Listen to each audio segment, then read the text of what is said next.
I usually try to start the show with something a bit more uh, positive.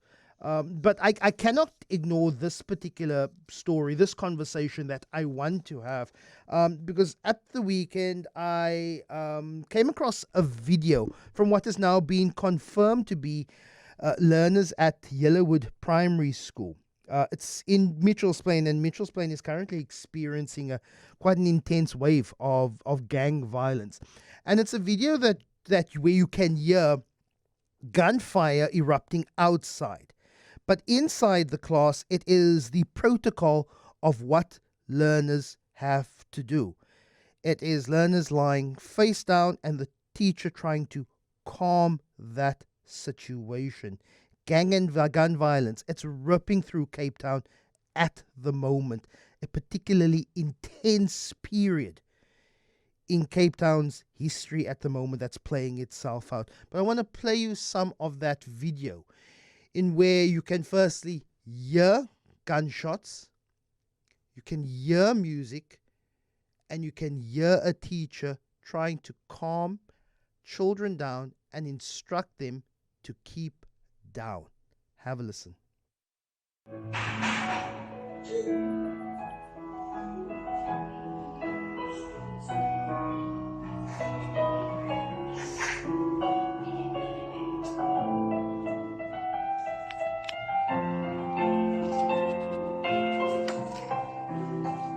Close your eyes, listen to the music.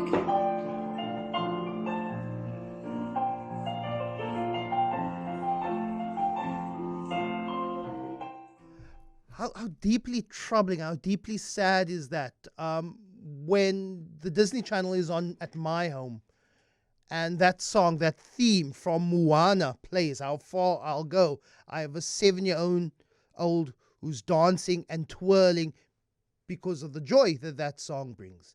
In this context, that song from Moana, that Disney song, being used to calm children, distract them from the gunshots happening outside. What kind of a city do we live in? Norman Jantjies is the chair of the Mitchell's Plain Community Police Forum. I'm going to ask Mara to pick up that call for me. Good morning, Norman. Really appreciate your time. You have confirmed to us that that video is from Yellowwood Primary. But what happened? What went through your mind when you saw that video and how the teacher had to implement protocols, firstly to keep learners safe, but also to keep them calm, Norman? Yeah, no, it's a terrible situation. Unfortunately, that is just the way it is. Mitchell's Plain and many other communities within on the Cape Flats are experiencing gun violence on a daily basis.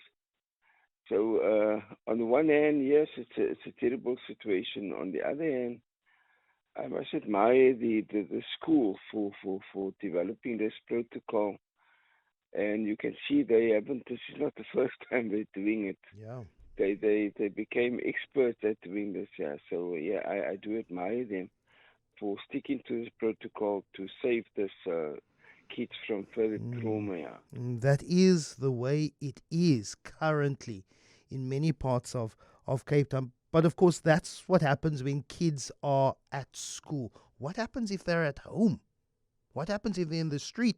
What happens if they're walking from school to home? We know the conditions around many households where sometimes there's very little happening inside the home. Homes are crowded.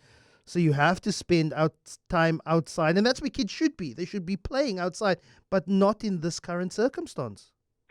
Yeah. What happens in the community normally is when there's shootings, everybody, the adults, everybody runs towards the shooting to see who's been shot. And so I like the way the school is managing this. So and they've got a fantastic system because they live in an area that is experiencing gang violence. Um, it, next to the school and previous learners, they're all involved with gangs, gangsterism. Those who made it, the others lost their lives, others are in prison.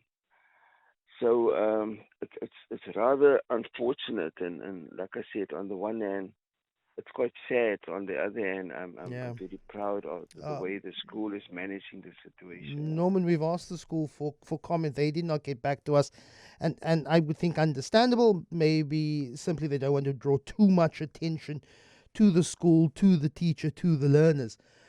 Yes. But what is, and you're a lifelong Mitchell's Plain resident. You've seen kids grow up, kids who have been exposed to gang and gun violence. What's the lasting impact of that trauma? Yeah, I spoke to the school principal yesterday, and he's also fortunately a member of the Mitchell's Plain Community Police Forum. So it's a wonderful school. Like I said, in and just around that area, there's gun violence, there's substance abuse, there's poverty, and I do admire the principals because you know you are taught when you go to varsity and college to become a teacher, and you basically to come and teach, and you're not being taught to how to deal Yeah, with gang violence. that's right. So it's equally traumatic for the teachers as well. Well, Norman Jantjies, really appreciate your time. If you are a teacher who lives in an area affected by gang and gun violence, let us know. Is this something that you're trained for? What are the protocols? 021 446 0567. Very quickly, Anne in Thornton, good morning. Good morning, Lester. Thank you for taking my call. Morning, Norman. Lovely to hear your voice.